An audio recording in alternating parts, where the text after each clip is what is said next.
Labas vakaras, tariu Jums ketvirtadienį balandžio 30-ąją ir kviečiu pasižiūrėti Jonavos kabelinės televizijos savo parengtas žinias.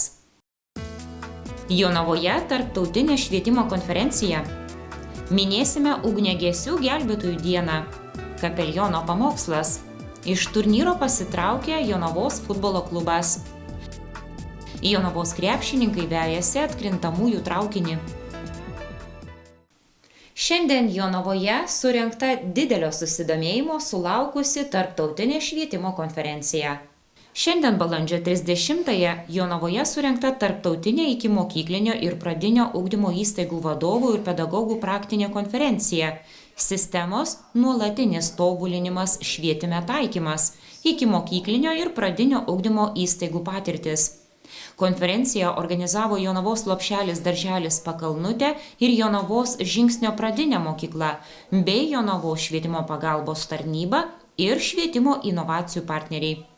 Dar prieš renginį Žingsnio pradinės mokyklos direktorė Jolanta Macaitinė pasakojo, kad konferencijos tikslas – pristatyti Lietuvoje dar mažai žinomą nuolatinio tobulinimo švietime metodiką, kuri jau išbandoma. Konferencija yra tarptautinė, nuolatinis tobulinimas švietime, ikimokyklinio ir pradinio ugdymo patirtis.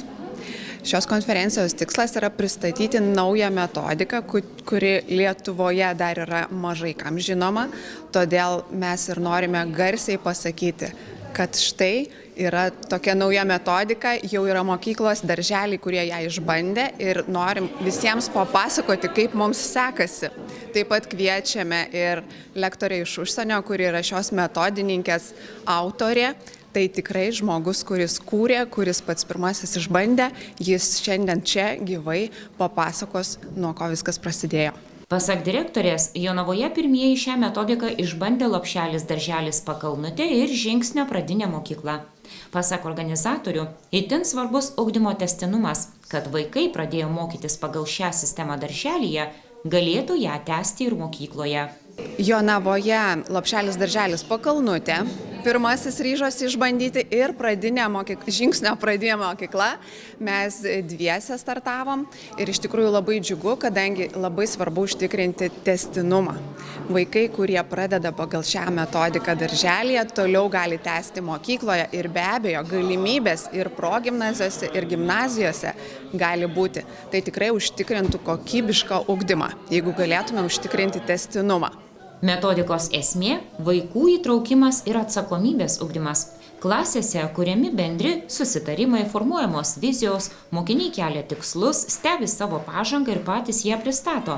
Vyksta ir trišaliai susitikimai.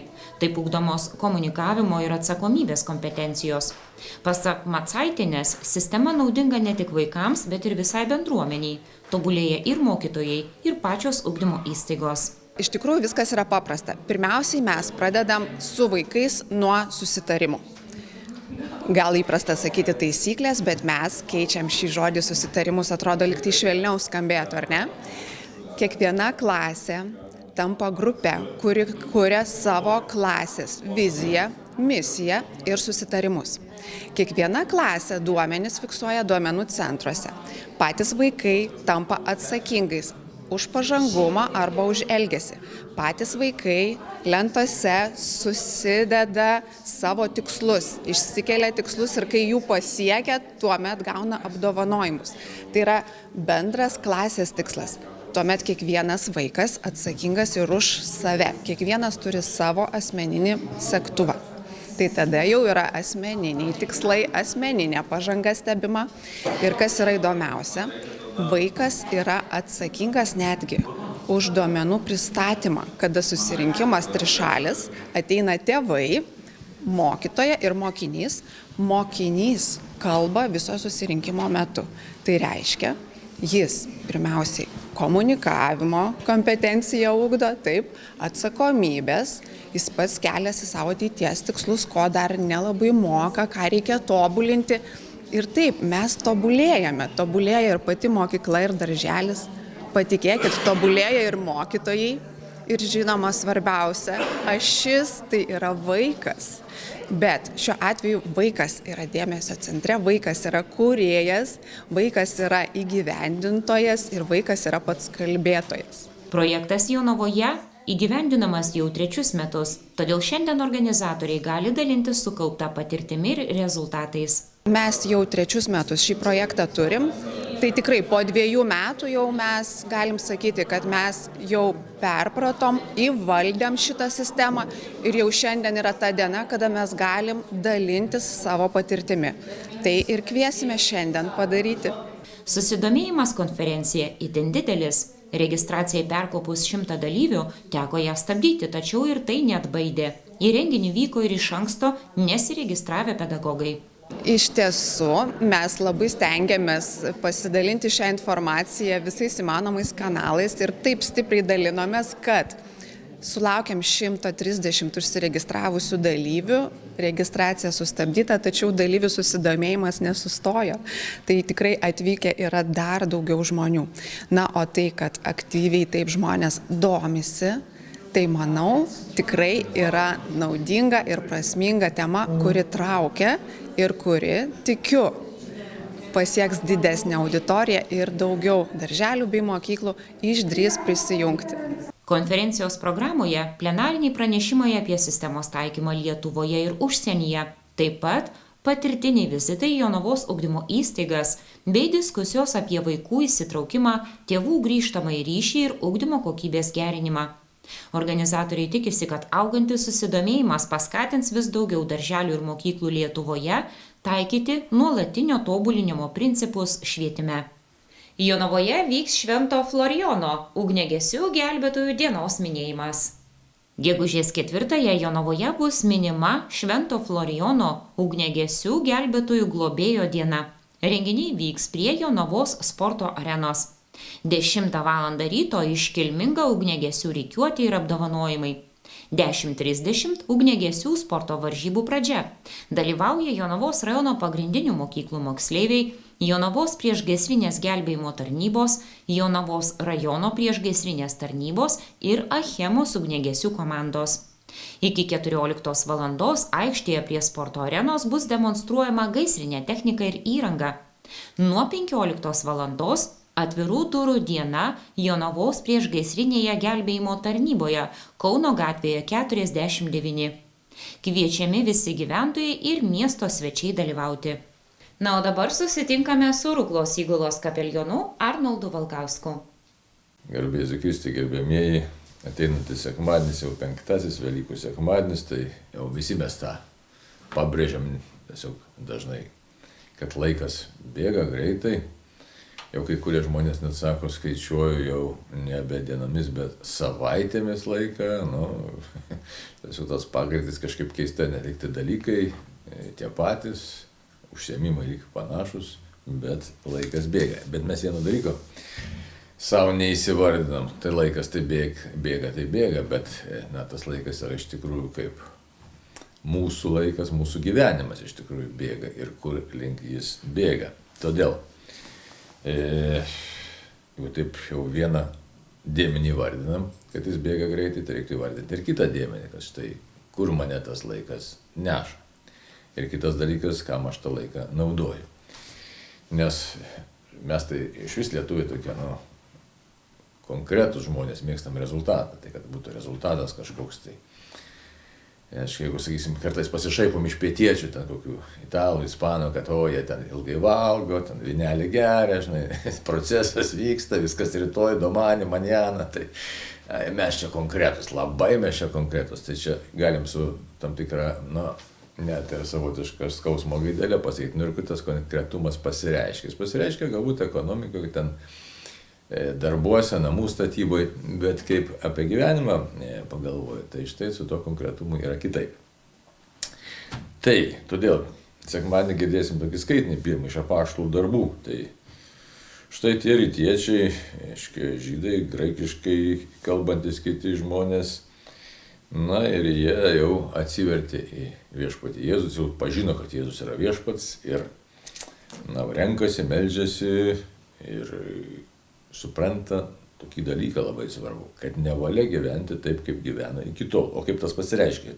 Žinoma, apaštalų darbuose skaitom, kad ir turtas pasidarė bendras, ir kam kiek ko reikėdavo, apaštalai dalindavo, žodžiu, tas labai išsivystė artimo meilės elementas, socialinis elementas, kad štai mums reikia gyventi su meilė ir ta meilė gauna konkretumą, nes žmonės turėjo tokio daug labai poreikių, tokių labai konkrečių, tai yra maisto trūko, drabužių trūko, tai mes dabar galim numesti vieną drabužį ir imti kitą, tuo tarpu dažnai žmogus turėjo gal visą gyvenimą vienintelį drabužį. Ir štai tas socialinis elementas ėmė užgožti kitą labai svarbų dalyką ir iš kokią istoriją už tai. Anomis dienomis mokinių skaičių augant graikiškai kalbančių tarpe kilo nepasitenkinimas vietiniais žydais, esą kasdieninėme aptarnavime būdavo aplenkiamos jų našlės. Ką tai reiškia? Našlės negaudavo arba galvodavo žmonės, kad štai graikiškai kalbančių našlės negaudavo tos visokios ten tos pagalbos, dabar sakytume šiais mūsų laikais karitatyvinės dalies, kurią gaudavo kitos našlės. Na ir ką tada? 12 tai yra apaštalai sušaukė mokinių susirinkimą ir pareiškė. Ką jie pareiškė? Nedera mums apleisti Dievo žodį ir tarnauti prie stalų. Kitaip tariant, tas karitatyvinis elementas, tas socialinis elementas neturi užstoti pagrindinio dalyko, tai yra Dievo žodžio skelbimo. O Dievo žodis skirtas kam? Kad žinia apie viešpatį Jėzų paliestų, pasiektų kiekvieną žmogų. Nes ta tarpusavio meilė yra labai geras dalykas, palengvina buitį ir gyvenimą ir realizuoja pašaukimą meilį, bet jeigu negirdėsi Dievo žodžio ir nepriimsi asmens Jėzaus, išgelbėjimo nematysi. Ir kartais žmonės klausia, gyvena labai geras žmogus, ten gerų darbų darė, ar jisai bus išgelbėtas. Galbūt jau Dievas jį ten priėmė ir jis ten danguje regi viešpatės veidą. Deja. Kas nepažįsta viešpatės Jėzaus, išganimo, tai toks ir bažnyčios mokymas, išganimo nematys. Mes aišku galim apeliuoti į Dievo gerumą, gailestingumą, bet esmė yra ta, kad visi dalykai yra praeinantis, tik tai santykis su Dievu yra amžinas. Tai jeigu tas santykis su Dievu yra, tai ir tavo gyvenimas, tai yra mano gyvenimas, mūsų gyvenimas, jis yra prasmingas. Jeigu santykių su Dievu nėra, tai, kaip ir pradėjom tą kalbą, štai mes čia lietuviai, šiauriečiai, mokam gerai kalti vinis ir daryti darbus ir namus statyti, tai tikrai mokam. Bet kur tai nuveda? Ir atsakymas toks, niekur nenuveda arba dar blogiau. Laikas bėga, savaitėms skaičiuojamas ir mėnesiais, bet jis nenuveda į gyvenimą, o nuveda į pražūtį. Tai štai. Tačiau kitas yra paguodos toks elementas, už tai, dėl ko ir svarbu tą Dievo žodį išgirsti, Jėzų priimti. Apaštalas Petras, žiūrėkit, kas sako. Ženkite prie viešpaties gyvo akmens. Tiesa, žmonių atmesto, bet Dievo išrinkto brangaus. Ir kas pasidaro, sako, statydinkitės į dvasinius namus, kad būtumėte šventa kunigystė. Štai.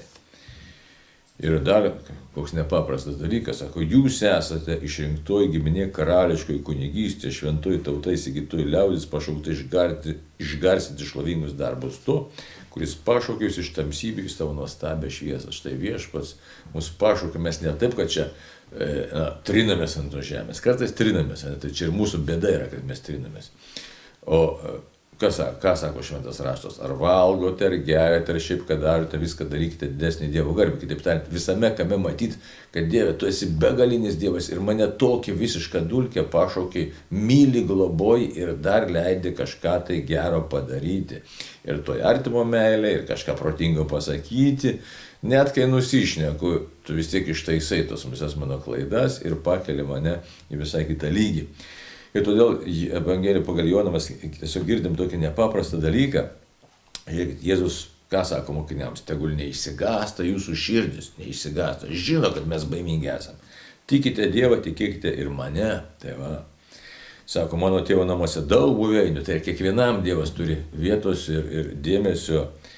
Na ir girdėsime Evangelijos pabaigą, sako, iš tiesų, sakau jums, kas mane tiki, darys darbus, kuriuos aš darau ir dar už juos didesnius, nes aš keliauju pas tėvą. Jėzus užtikrina.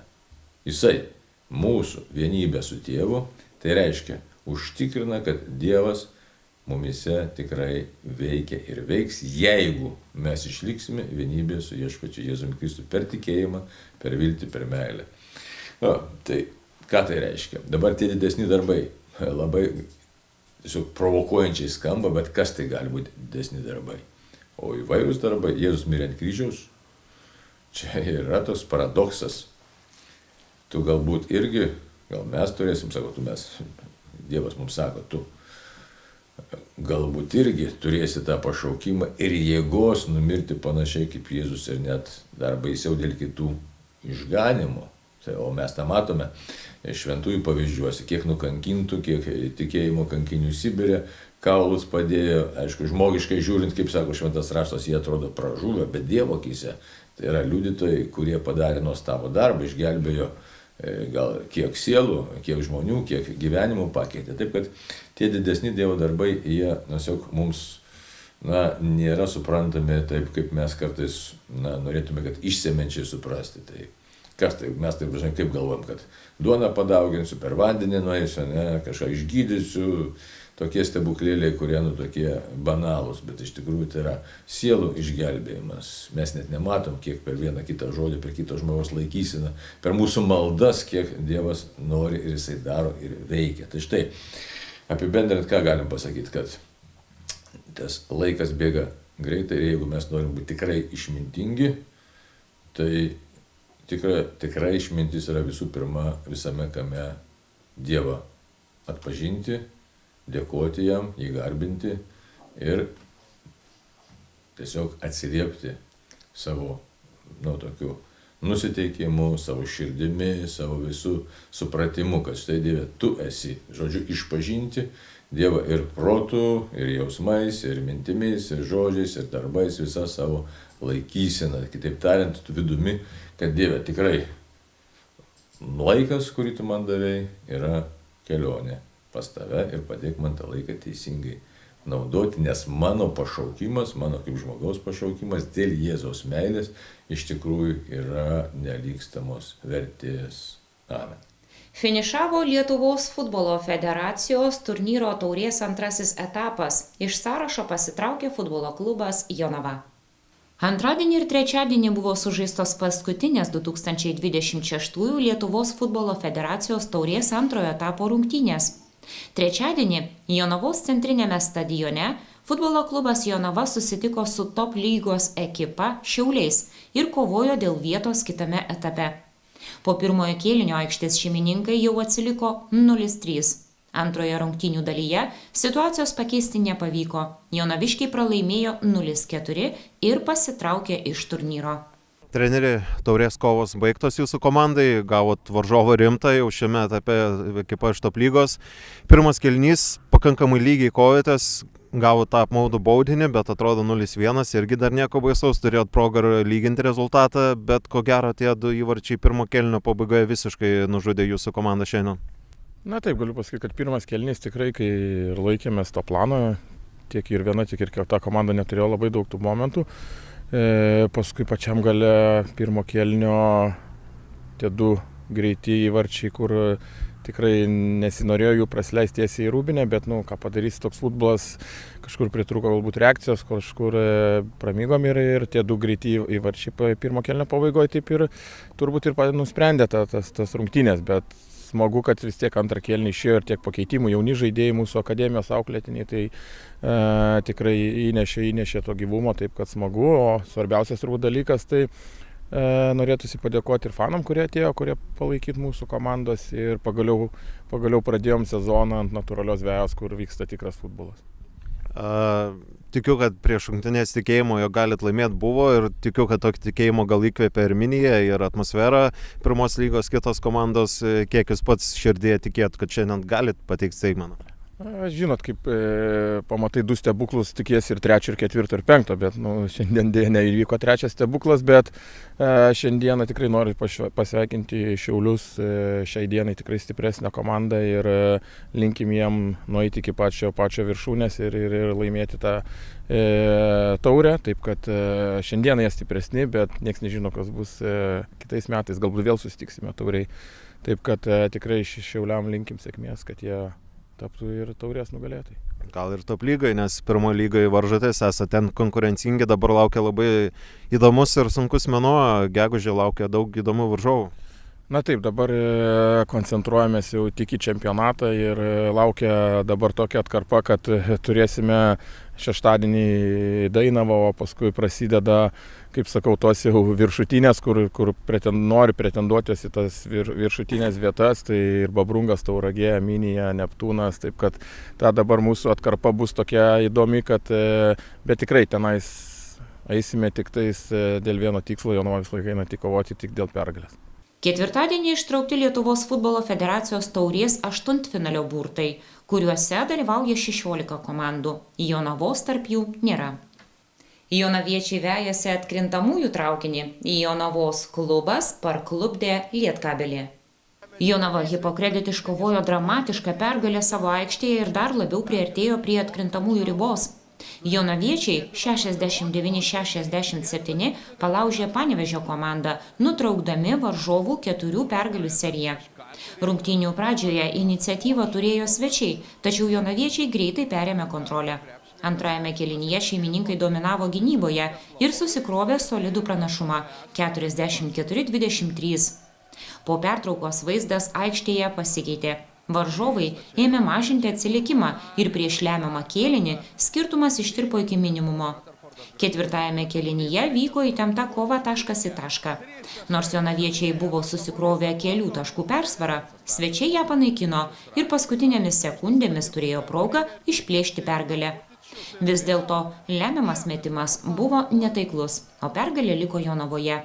Šis laimėjimas leidžia Jonavos komandai išlikti kovoje dėl vietos atkrintamosiose. Ačiū, atrodo, po 2 kėlinių kontroliavom, bet ir liktai žinojom, kad Lietkabelis yra patyrusi komanda ir grįž. Kažkiek pasimetėm, kažko nepadarėm, bet svarbiausia išlikom kovoj, sugrįžom, radom stiprybės.